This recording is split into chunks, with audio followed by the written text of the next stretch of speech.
सर्बानंद सोनोवाल महाशय। अब मैं आमंत्रित करता हूं भारतीय जनता पार्टी के नेता, देश के प्रधानमंत्री और विश्व के नेता आदरणीय नरेंद्र मोदी जी को इस विजय संकल्प समावेश को संबोधित करने के लिए।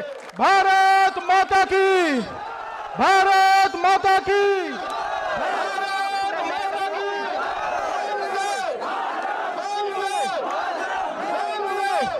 हर हर मोदी, हर हर मोदी।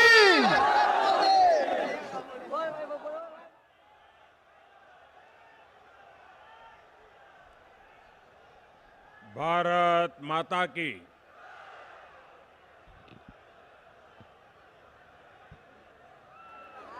भारत माता की। ईरान जी, शुभ नववर्षो।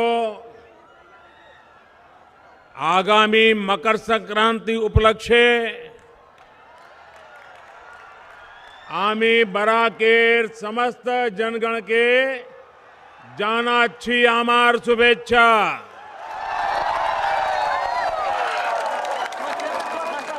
आशा करिए नूतन पछर बराक बासीदेर जन्य हवे एक प्राप्ति प्रायुर एवं समृद्धिर बछर। मंच पर विराजमान असम के लोकप्रिय मुख्यमंत्री श्रीमान सर्बानंद सोनोवाल जी,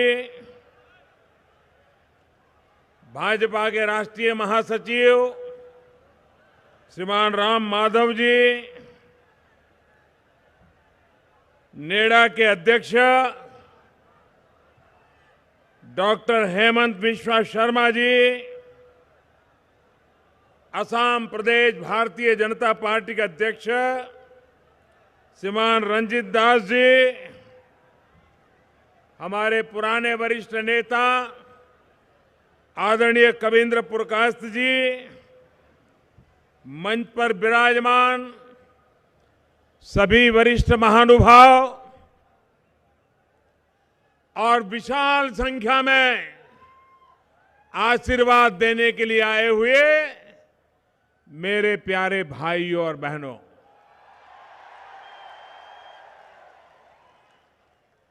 मुझे 10 दिन के भीतर भीतर दूसरी बार आप सबके बीच आने का सौभाग्य मिला है। बराक वैली के कोने कोने से आप यहां पधारे हैं। आप में से अनेक लोगों को लंबा सफर भी करना पड़ा होगा और मुझे बताया गया कि ज्यादातर लोग तो 11 बजे से आकर के बैठे हैं।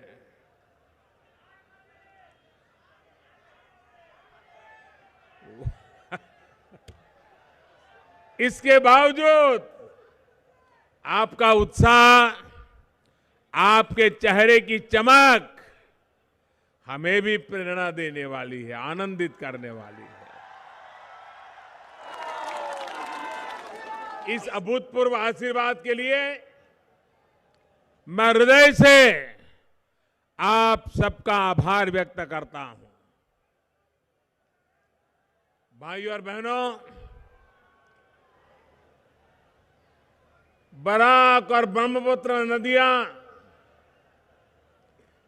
ये क्षेत्र असम और देश के लिए प्रेरणा का स्रोत है ही। यहां के महान व्यक्तित्वों ने देश और समाज के लिए अपना योगदान दिया है। कछार केसरी सनत दास जी हो, स्वातंत्र सेनानी उल्लासकर दत्ता जी हो, द्वारका प्रसाद तिवारी जी हो, अरुण कुमार चंदा जी हो, इंदु प्रभा देवी जी हो, संबोधन फोंग लोसा जी हो, ऐसी तमाम महान विभूतियों को मैं आपके बीच आकर के उनका पुण्य स्मरण करते हुए श्रद्धा सुमन अर्पित करता हूं।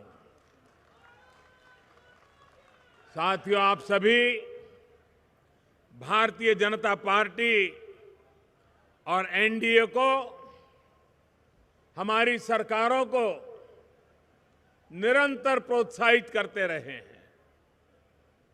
अभी कुछ दिन पहले जो पंचायत चुनाव हुए हैं, उसमें भी आपने भारतीय जनता पार्टी और हमारे सहयोगियों को भरपूर समर्थन दिया है। हम जिला परिषदों में कुछ नहीं थे, नाम मात्र के कुछ लोग थे। आज तेज गति से पंचायतों में भी आपने भारतीय जनता पार्टी को विश्वास दिया, आशीर्वाद दिया, और ये भी इतने कम समय में। पंचायत से लेकर पार्लियामेंट तक विकास के हमारे इरादों पर आपने जो विश्वास जताया है, बराक वैली सहित पूरे असम के जन जन का मैं विशेष रूप से आभार व्यक्त करता हूं। भाइयों और बहनों, आपके इस स्नेह का, इस प्यार का कर्ज मेरे ऊपर है, जिसको ईमानदारी से विकास के रास्ते पर चलते हुए चुकाने के प्रयास में मैं कोई कमी नहीं रखूंगा।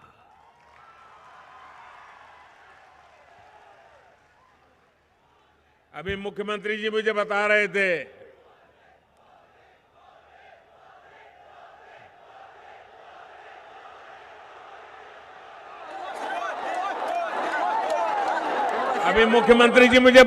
थे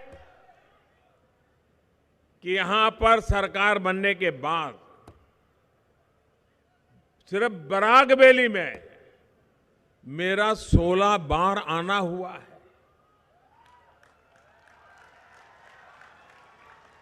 शायद जिनको आपने यहां से भेज करके प्रधानमंत्री का पद मिला था, वो भी इतनी बार नहीं आए होंगे। एक्चुअली मैं आता नहीं हूं, ये आपका प्यार है जो मुझे खींच के ले आता है।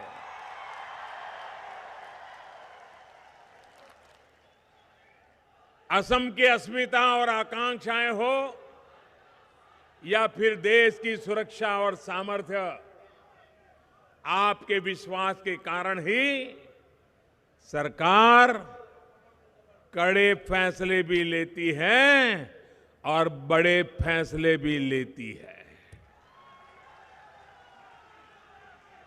भाइयों और बहनों, असम और देश की सुरक्षा के लिए आप सबका योगदान अभूतपूर्व है। दशकों से अटके हुए एक महत्वपूर्ण फैसले पर अमल के लिए आप सभी जो प्रयास कर रहे हैं, उसको आने वाली पीढ़ियां गौरव के साथ याद करेगी। बराक वैली के साथ साथ असम के कोने कोने से जो संदेश जाएगा, वो पूरे देश के भविष्य को अलौकिक करने वाला है। यहां से एक स्पष्ट संदेश जाएगा कि भारत के लिए अपने नागरिकों की सुरक्षा, अपने नागरिकों का सम्मान और अपने नागरिकों की समृद्धि सर्वोपरि है। साथियों, मैं यहां आप सभी को ये भरोसा दिलाने के लिए आया हूं कि national register of citizenship NRC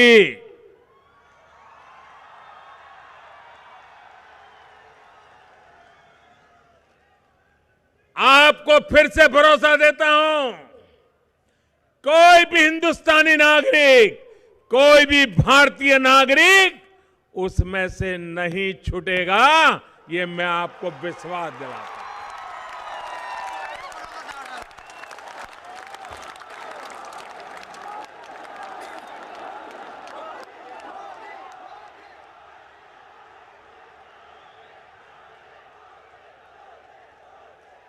आपको मेरी बात पर भरोसा है? पूरा भरोसा है?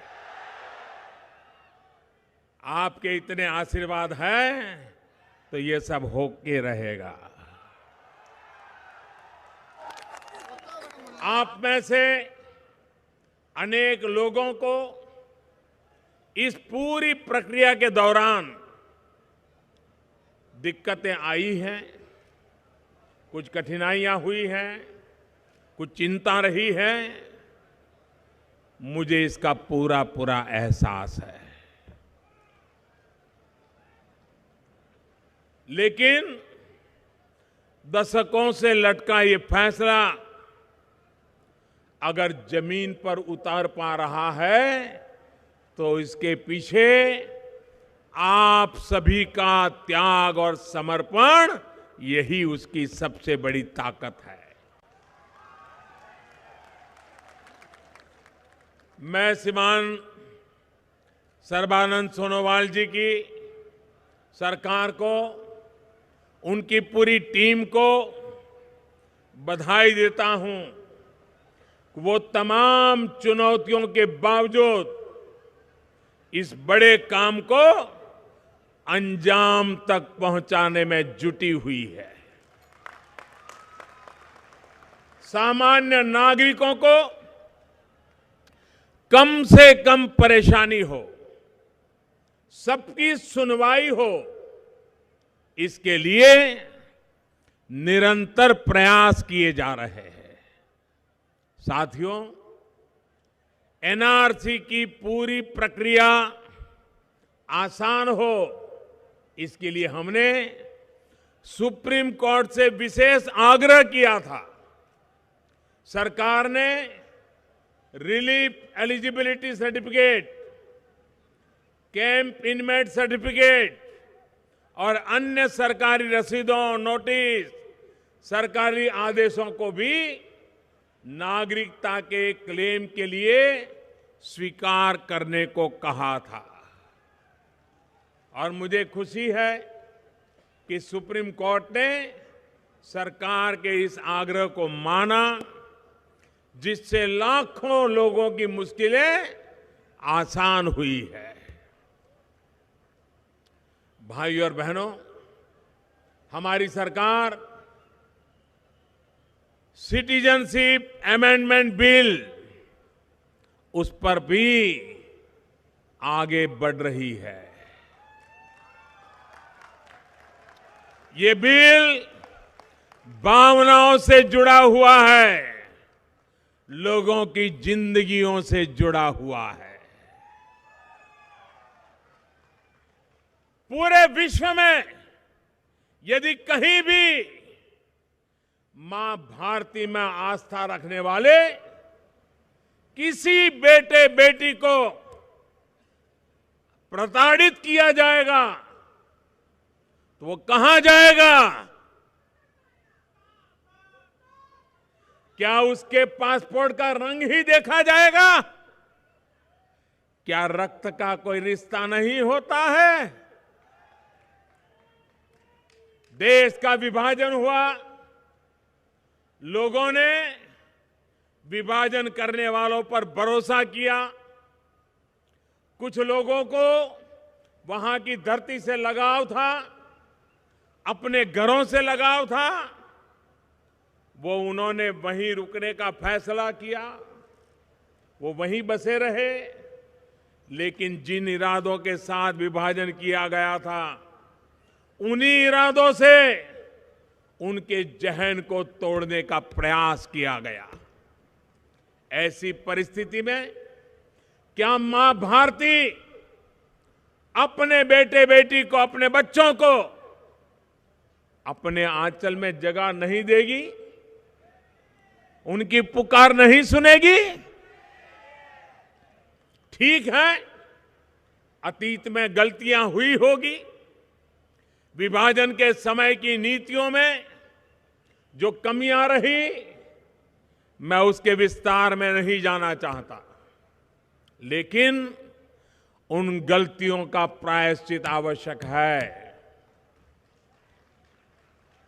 साथियों, इसी सोच के साथ बहुत मंथन के बाद, हर कसौटी पर कसने के बाद, हर पहलू पर सोचने के बाद, अथक परिश्रम के बाद 2016 में सिटीजनशिप अमेंडमेंट बिल लाया गया। सिटीजनशिप अमेंडमेंट बिल ये कोई उपकार नहीं है। ये अतीत में जो अन्याय हुआ है उसका प्रायश्चित है।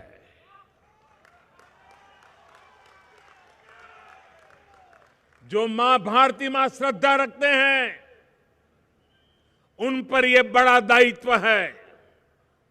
मुझे उम्मीद है कि बिल जल्द से जल्द संसद से पास होगा और भारत मां में आस्था रखने वालों के सभी हितों की रक्षा करेगा।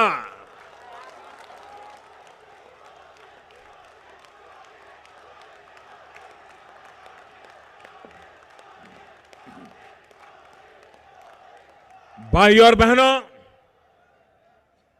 आपसे बात करते हुए मैं आपको बधाई भी देना चाहता हूं। आप बधाई के पात्र हैं कि आपने उन सभी शक्तियों की साजिशों को असफल कर दिया जो समाज में दरार डालना चाहती थी। यही असम की पहचान है, यही असम की परिपाटी रही है।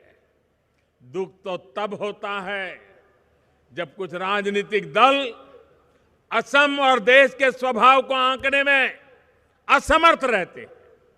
इन दलों को असम ने, देश ने लंबे समय तक सामान्य मानवीय से जुड़ी समस्याओं को समाधान करने के लिए अवसर दिया, लेकिन उन्होंने सिर्फ वोट बैंक की चिंता की, तुष्टीकरण की चिंता की, असम के लोगों की चिंता नहीं की। साथियों, वोट के लिए देश की संप्रभुता, देश की सुरक्षा, देश के संसाधनों और देश की सांस्कृतिक विरासत से समझौता हमारे रहते हुए कभी नहीं होगा। और इसमें किसी को भी संदेह नहीं होना चाहिए। असम सिर्फ एक भूभाग नहीं है,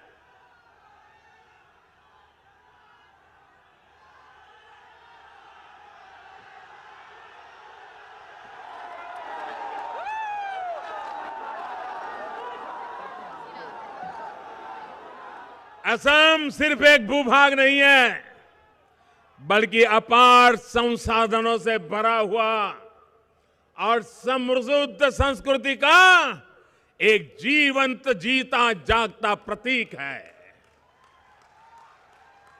यहां की परंपरा, यहां की भाषा, यहां का खान पान, यहां के संसाधन यानी असमिया हकों को पूरी तरह संरक्षित रखते हुए सबका साथ सबका विकास के लिए सरकार पूरी तरह प्रतिबद्ध है। इसके लिए जो भी प्रावधान संविधान में, कानून में सरकार को करने पड़ेंगे वो भी किए जाएंगे। भाइयों और बहनों, इसी भावना को ध्यान में रखते हुए असमिया का जो प्राइड है, बराक वैली का प्राइड है, ब्रह्मपुत्रा वैली का प्राइड है, उसे ध्यान में रखते हुए 2 दिन पहले ही सरकार ने असम के लिए एक बहुत बड़ा फैसला किया है। असम एकॉर्ड कब हुआ था आपको याद है ना? असम एकॉर्ड के क्लॉज 6 जो 30-35 साल से लटका हुआ था, उसको लागू करने का फैसला हमारी सरकार ने कर लिया है।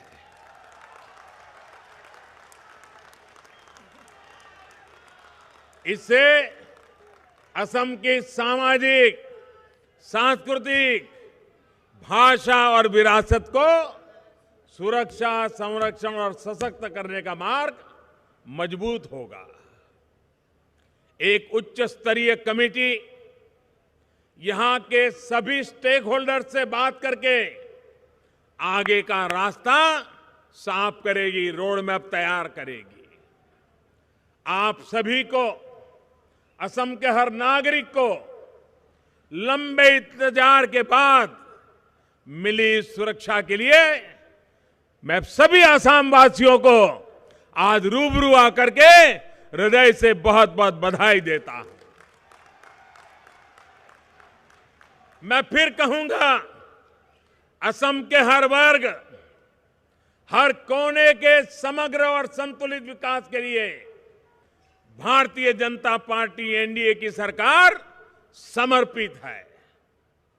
साथियों, एक सोच वो है जो अपने परिवार के भविष्य के लिए विरासत छोड़ती है, धन छोड़ती है, संसाधन छोड़ती है। हमारे संस्कार वैसे नहीं है। हमारे लिए सत्ता से भी ऊपर हमारा देश है, हमारा हिंदुस्तान है, हमारे 130 करोड़ नागरिक हैं। हम देश के बेहतर वर्तमान और शानदार भविष्य के लिए इंफ्रास्ट्रक्चर की विरासत तैयार करना चाहते हैं। हमारा प्रयास है कि देश के लोगों का जीवन आसान हो, व्यापार कारोबार करना सरल हो, कोई भी क्षेत्र हो या व्यक्ति, सबका संतुलित विकास हो, बेहतर रोजगार का निर्माण हो। यही एक रास्ता है नए भारत की युवा ऊर्जा और युवा आकांक्षाओं को पूरा करने का। आपके आशीर्वाद से हमारी सरकार इसी दिशा में एक ईमानदार कोशिश कर रही है। भाई और बहनों, न्यू इंडिया का नया इंफ्रास्ट्रक्चर तैयार करने में हम निरंतर जुटे हुए हैं। इसमें भी देश का पूर्वी हिस्सा, हमारा नॉर्थ ईस्ट अगुवाई करने वाला है। नॉर्थ ईस्ट के कोने कोने में कनेक्टिविटी सुनिश्चित करने का एक गंभीर प्रयास बीते 4.5 वर्षों से चल रहा है। 10 दिन पहले ही मैं बोगीबील में था। वहां भारत के सबसे लंबे रेल रोड ब्रिज का लोकार्पण किया गया। आप सभी ने भी देखा होगा उस एक प्रोजेक्ट की चर्चा किस प्रकार देश और दुनिया में हुई है। बोगीबील हो या फिर भूपेन हजारिका सेतु, देश के ये दोनों बड़े इंफ्रास्ट्रक्चर प्रोजेक्ट यही हमारी आसाम की धरती पे है। बरसों से अटके इन दोनों प्रोजेक्ट्स को पूरा करने और देश को समर्पित करने का सौभाग्य हमारी सरकार को ही मिला है। भाई और बहनों, असम और नॉर्थ ईस्ट के जीवन को आसान करने के लिए हम निरंतर प्रयास कर रहे हैं। इसी सोच के साथ ब्रह्मपुत्र पर नए पुलों का निर्माण करने का काम सरकार कर रही है। दूर दराज के क्षेत्रों को शहरों की बेहतर सुविधाओं से जोड़ा जाए, इसके लिए कोशिश की जा रही है। हाईवे हो, रेलवे हो, एयरवे हो, वाटरवे हो या फिर आईवे हो, हर स्तर पर कनेक्टिविटी को मजबूत किया जा रहा है। बीते 4.5 वर्ष के दौरान असम में 3,000 करोड़ रुपए से अधिक की लागत से करीब 700 किलोमीटर सड़कों का निर्माण किया जा चुका है। इसके अलावा लगभग 5,500 करोड़ रुपए की लागत से 400 किलोमीटर से अधिक की सड़कों पर तेजी से काम चल रहा है। साथियों, यहां बराक वैली में भी नेशनल हाईवे, पुलों और गांवों की कनेक्टिविटी के अनेक प्रोजेक्ट बीते 4.5 वर्षों में पूरे हो चुके हैं और अनेक प्रोजेक्ट पर काम चल रहा है।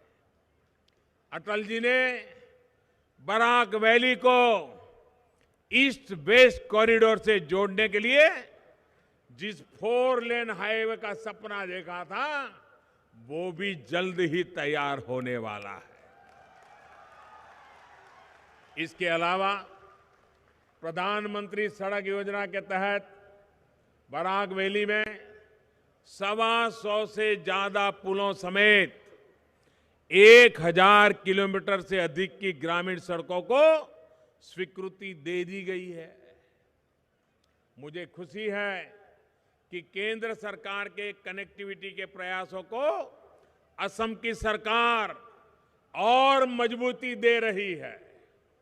साथियों, सड़क के अलावा रेलवे की कनेक्टिविटी को सुनिश्चित करने के लिए भी तेज गति से काम किया जा रहा है। आज नॉर्थ ईस्ट की करीब करीब सभी रेल लाइनों का चौड़ीकरण पूरा हो चुका है। लमडिंग सिलचर की रेल लाइन भी इसमें से एक है। इसके बाद रेल मंत्रालय ने बराक वैली में नई पैसेंजर ट्रेनें शुरू की है। भाइयों और बहनों, असम की देश और दुनिया से एयर कनेक्टिविटी और मजबूत हो, इसके लिए भी कोशिश जारी है। गुवाहाटी एयरपोर्ट में 1,200 करोड़ रुपए से अधिक की लागत से नई इंटीग्रेटेड टर्मिनल बिल्डिंग का निर्माण किया जा रहा है। डिब्रूगढ़ एयरपोर्ट के रनवे को विस्तार देने की प्रक्रिया भी चल रही है। इससे डिब्रूगढ़ में बड़े हवाई जहाज आसानी से उतर पाएंगे। इसके अलावा करोड़ों रुपए की लागत से असम में नदी मार्गों को निर्माण करने का काम भी तेजी से किया जा रहा है। वहीं असम की बिजली व्यवस्था को और मजबूत करने के लिए करीब 1,500 करोड़ रुपए का प्रावधान केंद्र सरकार ने किया है।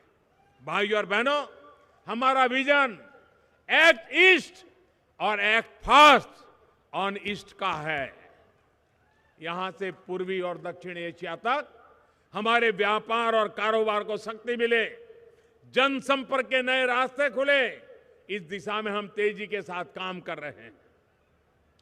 भारत म्यांमार थाईलैंड हाईवे हो, अगरतला अखौरा रेल लाइन हो, पारो सिंगापुर वाया गुवाहाटी फ्लाइट हो, गुवाहाटी में खुले भूटान और बांग्लादेश के कंसुलेट हो, ऐसे अनेक प्रयास चल रहे हैं। साथियों, कनेक्टिविटी और इंफ्रास्ट्रक्चर के तमाम प्रोजेक्ट असम के जनजीवन को आसान तो बनाएंगे ही, आने वाले समय में यहां नए नए उद्योग धंधे लगेंगे, टूरिज्म सेक्टर का विस्तार होगा, जिससे युवा साथियों को रोजगार के अनेक अवसर मिलेंगे।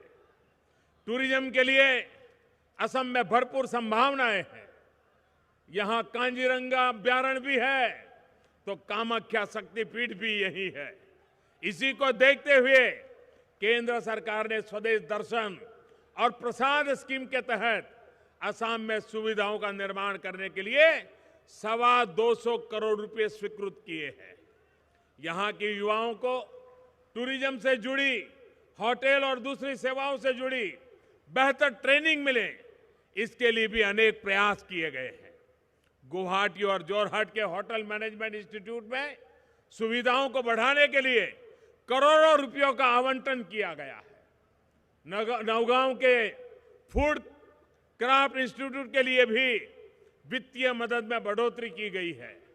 भाइयों और बहनों, केंद्र और राज्य सरकार असम और देश में विकास की पंचधारा, बच्चों को पढ़ाई, युवा को कमाई, बुजुर्गों को दवाई, किसानों को सिंचाई और जन जन की सुनवाई, ये सुनिश्चित करने में जुटी है। चाय के बागानों में काम करने वाले लाखों बहन भाइयों समेत करीब 1.5 करोड़ असमिया लोगों की पहली बार बैंकों में खाते खुलवाए गए हैं। करीब 50 लाख मुद्रा लोन असम के युवा साथियों को अपने उद्यम लगाने के लिए बैंकों से दिलवाए गए। असम के करीब 25 लाख लोग प्रधानमंत्री जीवन ज्योति और सुरक्षा बीमा योजना से जुड़े हैं। 2.5 लाख से अधिक असम के कामगार बहन भाई अटल पेंशन योजना से जुड़े हैं। साथियों, असम की 24 लाख गरीब बहनों को मुफ्त गैस के कनेक्शन असम गरीब बहनों को दिए जा चुके हैं, जिसका परिणाम है कि असम में 4.5 वर्ष से पहले तक जहां करीब 40% घरों में गैस सिलेंडर था, वहीं आज ये दायरा 2 गुना करीब 80% हो चुका है। इसी प्रकार असम के हर गरीब बेघर परिवार को, मध्यम वर्ग के परिवार को अपना घर देने का प्रयास किया जा रहा है। आयुष्मान भारत योजना के तहत असम के लाखों गरीब परिवारों को हर वर्ष 5 लाख रुपए तक का मुफ्त इलाज सुनिश्चित हुआ है। साथियों, आज जनहित के ये जो भी काम हो पा रहे हैं, वो तभी संभव हो पा रहे हैं जब सरकार ने भ्रष्टाचार पर रोक लगाई है, ईमानदारी की व्यवस्था खड़ी की जा रही है, बिचौलियों को व्यवस्था से हटाया जा रहा है। कांग्रेस की सरकार ने दलालों को हर सौदे, हर कारोबार यानी व्यवस्था का हिस्सा बना दिया था। और भाइयों बहनों, पिछले दिनों विदेश से एक राजदार को पकड़ के लाए हैं। हेलीकॉप्टर के मसले में, दलाली के मसले में रुपये किसको दिए, कितने दिए, कैसे दिए, इतना बड़ा खजाना देश का लूट करके किसने पहुंचाया, एक एक चीज बारीकी से निकल रही है। और आपने देखा होगा, जेल में तो वो राजदार है, पूछताछ राजदार की हो रही है, लेकिन जैसे उस राजदार को पकड़ के ले आए, कांग्रेस का वकील उसको बचाने के लिए पहुंच गया। इतना ही नहीं, कोर्ट ने इजाजत दी थी कि वकील को मिलने दिया जाए, तो मिलने का समय वीडियोग्राफी होती थी, पुलिस के जवान बैठे रहते थे, तो उन्होंने चोरी छुपी से एक चिट्ठी की लेन देन की, वकील ने और ये राजदार ने। आपको मालूम होगा, बोफोर्स के मसले में एक कांग्रेस के विदेश मंत्री थे, माधव सिंह सोलंकी, वो यहां से एक चिट्ठी लेके गए थे और वो बात बाहर आई तो उनकी नौकरी चली गई थी, मंत्री पद उनका चला गया था। ये दूसरा चिट्ठी का कारोबार हाथ लगा है। ये राजदार और वकील के बीच में चिट्ठी का लेन देन हो रहा था। भाइयों बहनों, जब से राजदार आया है, आपने नामदार का चेहरा देखा होगा, आंखें फटी फटी रहती है, चेहरा उदास रहता है, नींद गायब हो गई है, दिन गिन रहे दिन, ये कुछ बोल देगा तो कुछ बात खुल जाएगी तो पता नहीं क्या होगा, और इसलिए बौखलाते चले जा रहे हैं और पता नहीं अनाप शनाप भाषा पर उतर आए हैं। लेकिन भाइयों बहनों, बताइए, देश का जो धन लूटा गया है, ये लौटना चाहिए कि नहीं लौटना चाहिए? लूटने वालों को पहचानना चाहिए कि नहीं पहचानना चाहिए? लूटने वालों को जो जगह होती है वहां पहुंचाना चाहिए कि नहीं पहुंचाना चाहिए? देश को लूटने वालों को सजा होनी चाहिए कि नहीं होनी चाहिए? ये काम मोदी को करना चाहिए कि नहीं करना चाहिए? ये चौकीदार की जिम्मेवारी है कि नहीं है? चौकीदार ने जागते रहना चाहिए कि नहीं रहना चाहिए? चौकीदार जम करके काम कर रहा है कि नहीं कर रहा है? चौकीदार के कारण लोग परेशान है कि नहीं है? ये चौकीदार जम करके खड़ा है, इसी के कारण परेशानी फैल रही है। मैं देशवासियों को विश्वास दिलाना चाहता हूं, मैं आपको विश्वास दिलाना चाहता हूं, जो भी ऐसे राजदार है, खोज करके लाया जाएगा।